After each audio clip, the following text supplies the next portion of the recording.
Hi everyone. Today I have Prajjwal with me. He's a full stack engineer here at Argonaut, and we're going to walk through the new feature, CI Pipelines version 2. Hi Prajjwal. Hey, Gohan. Hey, folks.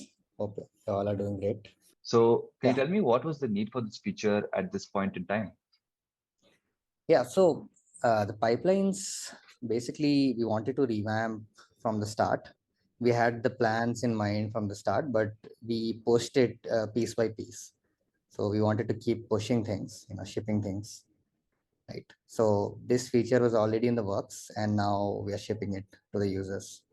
This will give our users greater flexibility and control while configuring their pipelines and their any product ship flows basically. Mm-hmm. That's Yeah, great. So, can you just walk us through some of the main UI changes as part of this Pipelines V2 launch? yeah. So let's open this simple test pipeline, right?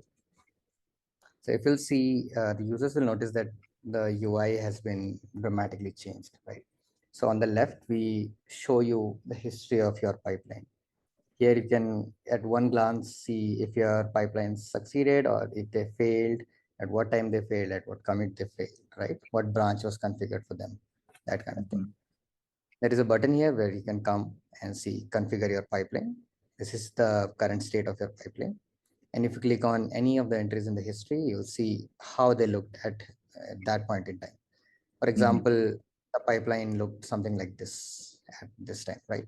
But then we removed one stage and it became like this. Mm-hmm. In the configuration screen, you'll see the current state of the pipeline. The Awesome. jobs are similar as what we had previously. So you can, add your build or deploy jobs, right? And you can Mm-hmm. configure them by clicking on them. That will open their respective configuration screens. Okay.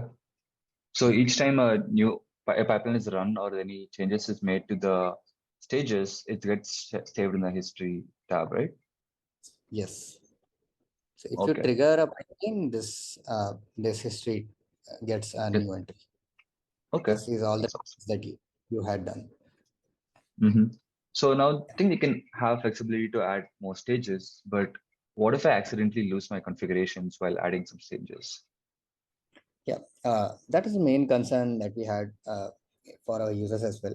That when you give this level of control and flexibility to users, there should be some way to preserve their changes, right? If they accidentally press reload or navigate away from the page or something.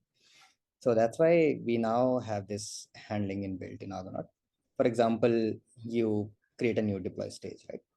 So immediately you'll see that the UI will give you feedback about that this pipeline has unsafe changes, right? So for example, you create this pipeline Hmm. and you save it, right? For example, I have it saved. You close this dialog. Now you need to do a save pipeline. You need to click on save pipeline, right? To persist this step in your pipeline, right? Hmm. UI tells you explicitly like you should save it. But even if you forget about it and you click on environments or any other page, for example, you'll immediately get this prompt. For example, Okay. your unsafe will be discarded, right? So you can, if you want to, lose your changes. For example, if you accidentally made some changes that you don't want, you can just leave, right? Hmm. This change will be saved or you can stay. Awesome. So this, yeah, That's new very we have useful. added. So I Yes. think now this saving feature has been added within each stage as well and at the pipeline level as well, right? Yes. So this thing will follow. For example, if you add a new service here, right? Add a new port, you forgot to do an update and apply configs on the deploy. Hmm. It'll ask you that your unsafe changes will be discarded. Same principle Okay. here. You can stay. Leave. It will just close the dialog. Hmm. Yeah. So I see that you now have two deploy stages. Previously, you could have only one build and one deploy stage. So how does this new structure work? So basically, these two deploys will run in parallel after this build gets finished. So Hmm. for example, yeah, you can configure your cluster. You can configure this deploy independently, right?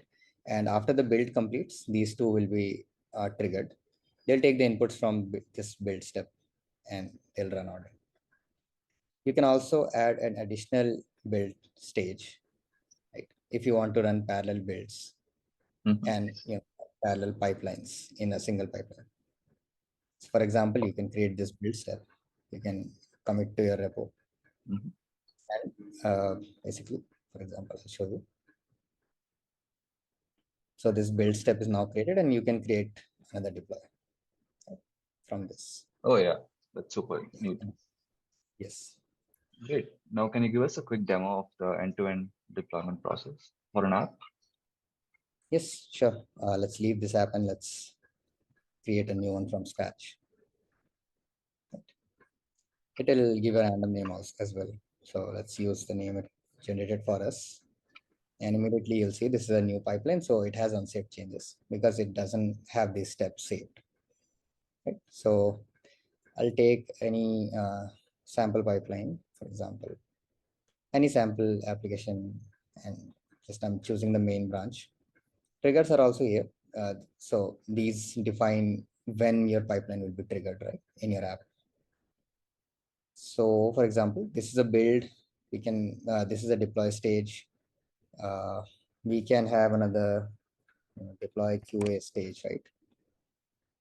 So I'm just trying to recreate a simple workflow that many various companies have. Uh, just use very low CPU and memory. at the time being. Deployment saved. I'll go to the build. I'll see my container registries. I'll check my Docker file is fine. I need to add variables. Commit to repo. This will commit to your repo directly. Create a workflow file in your repo. Mm-hmm. And again, consider this my staging deployment or something, right? Another deployment here, and we can save it as well.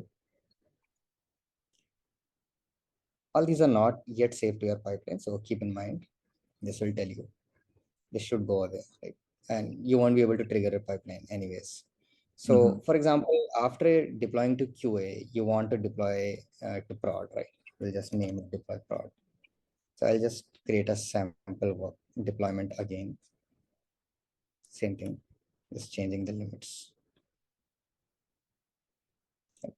These deployment options are the same as they were before, so users would be familiar with all this. So what you can do is, in various pipelines, you would see that these deployments are automated while the prod deployment is manual. Like, you don't want your builds to immediately trigger your deployment to prod, right? QA and staging can have automated deployments. This is a simple structure that companies follow. So we can do a safe pipeline. So now all these steps are right, and we can just do a trigger. Right? So immediately you'll see the UI will give you real-time updates on what's happening with your build and what's happening with your deploy. Okay, So now so we yeah. are just took us less than 2 minutes and we are back. Um, So basically the build ran, these two ran in parallel, and now deploy prod is waiting for your input to be deployed, right? QA and staging or any of your stages would already have this latest deployment. mhm. And now if you find all the changes fine, you can just go click on deploy now. It will just deploy, start the deployment, and it will reflect in your prod. That's You great. see the status updates. So remember, we also had metrics Success. and stuff. Is that still available for each of the stages? Absolutely. So for example, you want to see how your pod is doing. You can go to configure, you can go to deploy and open the monitor. And you can Hmm. see here the status of the pod. It's running, it's in ready status. It's been Mm-hmm. 23 seconds. The request limits everything as you have configured. You can open the, for example, you can see if there is any memory usage. It's just starting right now. So yeah, Correct. the data would be from 1 minute, I think 10 seconds. Yeah. Nice. So, and you can open logs and it will show you logs server running on port 80. Okay, Yeah. that's great. Yes. And there is a Awesome. deployment history for every each deployment as well. So you can go to configure and go open deployment history. Similar would be build history. So Hmm. yes. Okay. Well, that's pretty good. Thank you for the Yeah. demo here. Yeah. Anything No else you want problem. to add to this? No, thank you guys.